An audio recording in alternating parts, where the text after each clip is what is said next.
This is abundance of money. Sobrang pinagpapala naman kasi kayo, Sagittarius, no? Parang feeling ko dati pa kayong pinagpapala, tas parang tuloy-tuloy pa rin yung pagpapala. Kasi ano kayo, matyaga kayo, guys, no? Angel number 1010, guys, no? Pero this is both kasaganaan, abundance of money and abundance of love and happiness.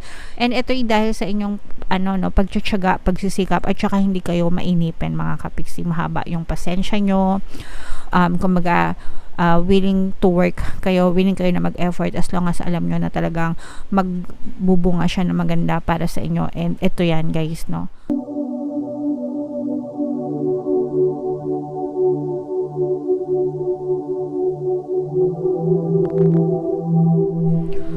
Hello guys, hello Sagittarius, welcome back to Pinoy Pixie Tarot. Ang pamagat ng episode natin for tonight is first quarter kapalaran ngayong 2024, January to March, mga kapiksi. So meron din tayong yearly kapalaran, pera kapalaran, blessings kapalaran, tsaka yung para sa first half ng 2024 bilang bahagi ng ating 2024 kapalaran series, mga kapiksi. So ito naman yung para sa first quarter ng 2024 nyo, okay? So, tingnan natin yung mga mensahe sa inyo ng inyong mga gabay. Yung mga playlist, guys, nandyan lang sa homepage natin o kaya sa description box. The Ever Unfolding Rose, mga kapiksi, napakaganda nito, guys. Cracked open, it's happening for you, not to you. So, yung mga nangyayari sa buhay nyo, mga kapiksi, para sa inyo yan, okay? Whether positive or negative yung na-experience nyo sa inyong physical reality, it's all for you, mga kapiksi, kasi bahagi yan ng buhay, no, ng ating journey. And dun sa mga pighati, dun sa mga challenges, dun sa mga pagsubok na nararamdaman natin, doon tayo natututo, doon tayo nagiging strong, doon tayo mas nagiging matapang, malakas, mga kapiksi, no? Parang nagiging immune. Kumaga parang yan yung initiation natin para sa mga susunod na journey ng buhay natin habang tumatanda tayo, habang nag-grow tayo, guys. So don't be afraid to make mistakes, and kapag nagkamali kayo sa susunod, pwede nyo namang itama. And don't be afraid to get hurt, kasi dun sa mga bawat hurt nyo, sa bawat pain nyo, doon nyo matututunan yung mga valuable lessons sa buhay nyo, mga kapiksi, okay? And at the end of each journey sa buhay nyo, guys, there's always a blessing na nakaantabay para sa inyo. So you should be grateful for everything, okay? So yun yung first message for you, Sagittarius. Yung next message naman, Akasha, your guidance is divinely guided, mga kapiksi. So yung mga gabay natin, di ba tayo bawat isa may mga gabay, mga kapiksi, tas yung mga gabay natin divinely guided pa sila. So ibig sabihin talagang hindi kayo mapapahamak, mga kapiksi. You're always being guided and protected by your spirit guides, by your angel guides, mga kapiksi. Kailangan nyo magdasal araw-araw, no? Pagtibayin nyo yung inyong connection sa inyong mga spirit guides, and you will be blessed, no? Hindi kayo maliligaw ng landas, hindi kayo nag-iisa, mga kapiksi. And then yung last message for you, Sagittarius, trust the niggle. Okay, ito isa rin sa mga magagandang mensahe, guys. What is the niggling feeling trying to tell you? So yung niggling feeling, mga kapiksi, yan yung negative emotions nyo. What is it trying to tell you? Yung inyong emosyon, mga kapiksi, always remember na palagi yung sumusunod sa pattern of thoughts nyo. Ibig sabihin, hindi ka pwede mag-isip ng masaya pero malungkot ka. Hindi ka pwede mag-isip ng malungkot pero tumatawa ka. Hindi ganon. Pag pangit yung iniisip mo, pangit yung nararamdaman mo. Pag maganda iniisip mo, maganda yung nararamdaman mo. So yung emosyon mo, mga kapiksi, no, use it as a feedback. Bakit ganito yung nararamdaman ko? Malungkot ba ako? Masaya ba ako? Galit ba ako? Nasasaktan ba ako? Why? No? Ask yourself why. Bakit ganito yung nararamdaman ko? Anong iniisip ko? Okay? Anong iniisip ko? Okay? So, yun kasi yun. Kung ano yung iniisip mo, yun yung nararamdaman mo, mga kapiksi. And then, ask yourself, kung negative yung iniisip mo, makakatulong ba sa akin to? Kung hindi makakatulong sa akin to, bakit ko to iniisip? Okay? Alam nyo pala na hindi makakatulong sa inyo. Bakit nyo iisipin, mga kapiksi? Always remember, guys, that what you are emotionally vibrating, you're attracting to your life. Ibig sabihin, Pag negative yung iniisip mo, as a consequence, negative yung emotions mo, as a consequence, negative din yung mapupush out sa 3D mo, sa iyong physical reality. So, you have to be very careful ng iyong pattern of thoughts, no? Sa mga bagay na iniisip nyo, wag nyong bigyan ng space yung kanigahan sa buhay nyo, mga kapiksi. Wag nyong parusahan yung sarili nyo, okay? So, yan, yung mga messages para sa inyo, Sagittarius, napakaganda. Sana naintindihan nyo. So, dito naman tayo sa ganap sa'yo ngayong first quarter. Shuffle ko to, guys. Hanapin ko yung energy ng Sagittarius habang sinashuffle ko to.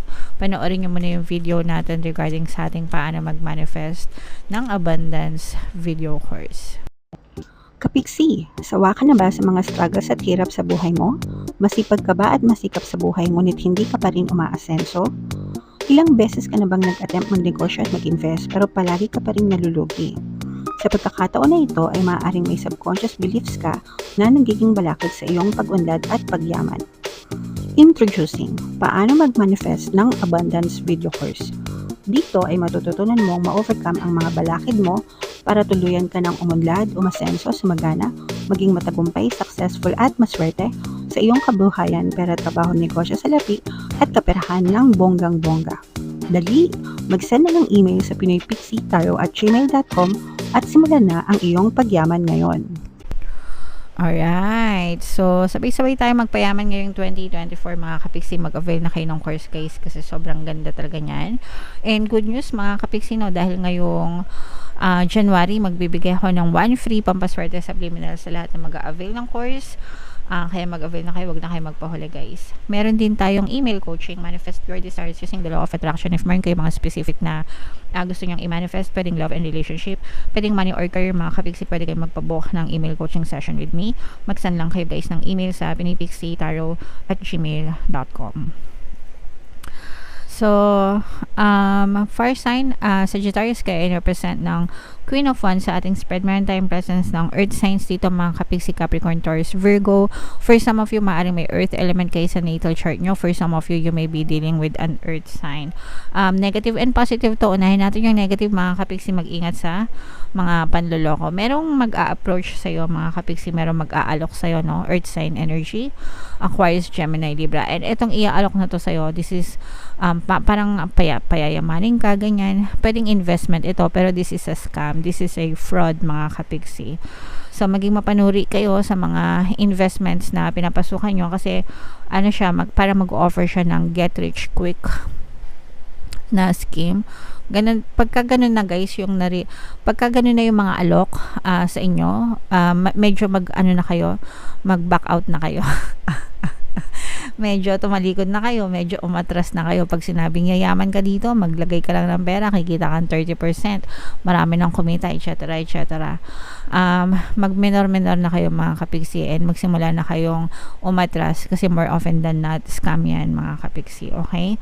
So, pwede kayong maloko sa pera kung hindi kayo mag-iingat, guys. Kaya nga pinag-iingat kayo, mag-ingat kayo sa paglalabas ng pera. At saka magiging burdensome ito sa inyo, guys, kasi for some of you, parang feeling ko, hindi lang ikaw yung maluloko nito, baka mag-invite pa ng mga kamag-anak nyo, ganyan, tapos yung magpaluwal kayo ng pera. Ang ending nito, kayo yung mawawalan kasi walang babalik sa inyo, mga kapiksi.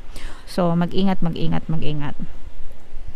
On the good side naman, mga kapiksi, no, ito naman ay tagumpay. This is the energy of success and parang masaya naman kayo, kumbaga parang overall masaya naman. Kasi parang marami kayong pera pero marami rin kayong expenses, okay? Kaya yung iba, kahit na gaano kalaki ng sahod, parang hindi nila nararamdaman na mayaman pa rin sila kasi masyado kayong maraming expenses. So, pwedeng marami kayong obligasyon, maraming pinag-aaral, maraming pinapakain, ganyan. So, and okay lang naman yun. Pero, yung mga unnecessary expenses, guys, medyo bawasan nyo ng konti para medyo makaipon-ipon kayo, mga kapiksi. And ito naman ay energy ng tagumpay at saka parang emotional happiness ito, guys, no? So, mararamdaman nyo na parang magiging masaya kayo, very progressive pa rin yung buhay nyo, mga kapiksi. Kumbaga, hindi pa rin naman kayo nai-stuck, no? And tuloy-tuloy pa rin yung progreso ng buhay nyo, mga kapiksi. Lalo na kung feeling nyo masagana na kayo ngayon guys, lalo pa kayong mananagana. Kaya nga kayo siguro nilalapitan ng mga scammers, no? Kasi alam nila na mapera kayo. Tapos aalokin kayo para mahulog kayo sa bitag nila. So doon kayo mag-ingat-ingat.